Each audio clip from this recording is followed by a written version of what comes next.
Today, we're figuring out why this rear dome light doesn't work. Okay, so there's the ribbon there. It's actually a ribbon, it's not wires, it's a ribbon that attaches to it. And then up here in the front, I've already taken this all apart. See that right there? That's supposed to be attached to this right here, but it's broken. So I am going to try to figure out how I can reattach this to this to make that work. Now,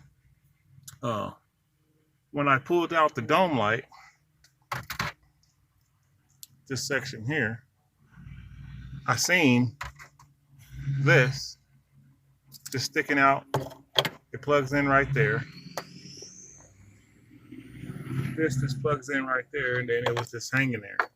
It's like, oh, perhaps that's the problem. But in order to get that down, to get to where I'm at right now, we have 6 screws. 2 there, 2 there, and 2 there. And in order to get to them, first you pop that piece out. Actually, no, not that piece. This piece. This piece just pops down. It's got little clips on the back. Just pop it down. And then that gives you access to the first 2 screws, those 2 right there. And then once you get that down,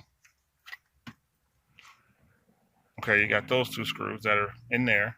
And then once you get those 2 screws out, you can pop this whole piece out, which is the front dome lights.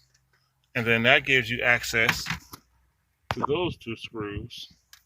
And then the back 2 screws, they were the most difficult for me because it took a little bit to get those to pop out.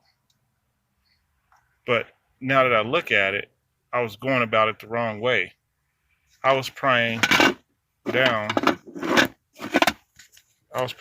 on it from in between there, and I was prying down, and I should have took my screwdriver and stuck it through that hole and just popped that back, and it would have, if I stuck the screwdriver in the hole like this and just bent it back a little bit, it would have came down a lot easier. And that's how you get to those last 2 screws in the back. And then you have these 2 little tabs here on the side that you need to pop out and then pull it down a little bit, and the whole thing comes out.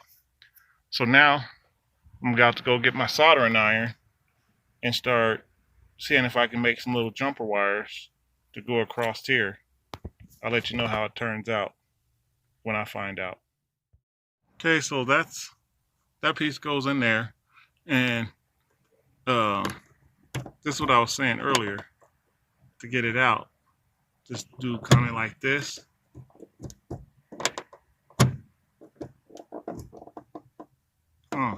Maybe it only works to do it through here and to pry it down. It's a little bit difficult. Don't worry. You might, I scratched that up a little bit. Scratched it up a little bit. But, yeah, just got to pry it from here and pop it down on both sides. Then it comes down. But I took this cover off first.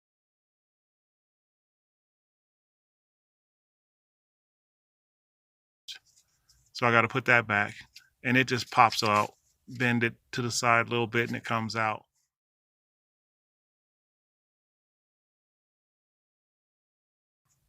And then you got the screws, and then these 2 screws are the last 2 screws to go in. You got 2 screws.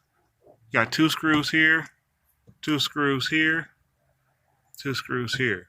And these 2 are the last 2 to go in because that holds the light up and the microphone. Okay, so this is where I'm at now. I have burned and stripped away the plastic off of my 3 connectors here. Now for the hard part.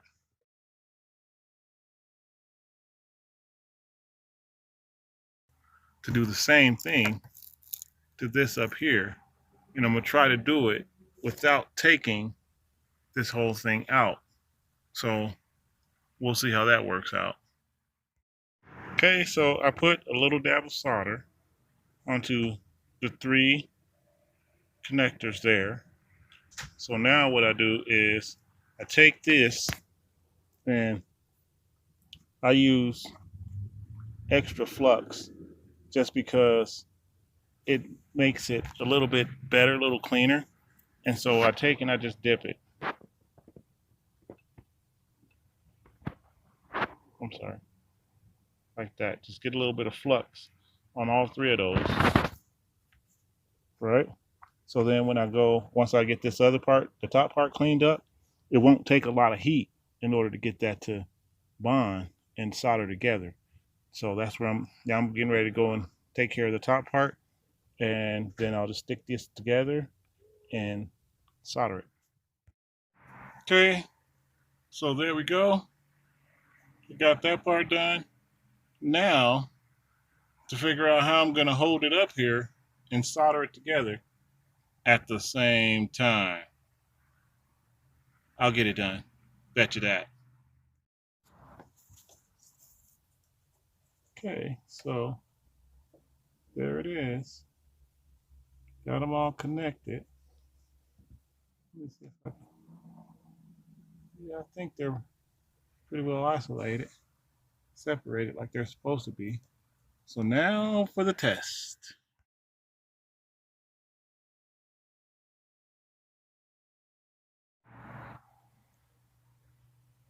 There it is.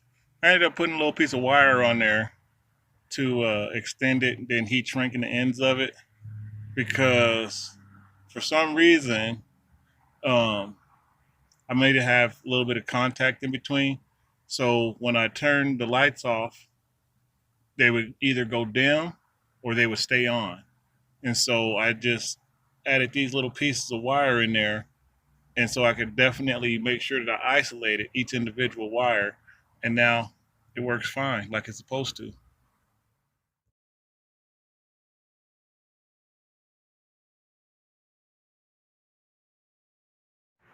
Well, I fixed it.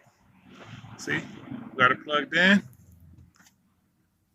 Lights working. They was gonna charge me $1,000 to do this at the dealership, but I just took me about an hour and I got it done by myself without the dealership, and now I feel good. Thank you, Jesus.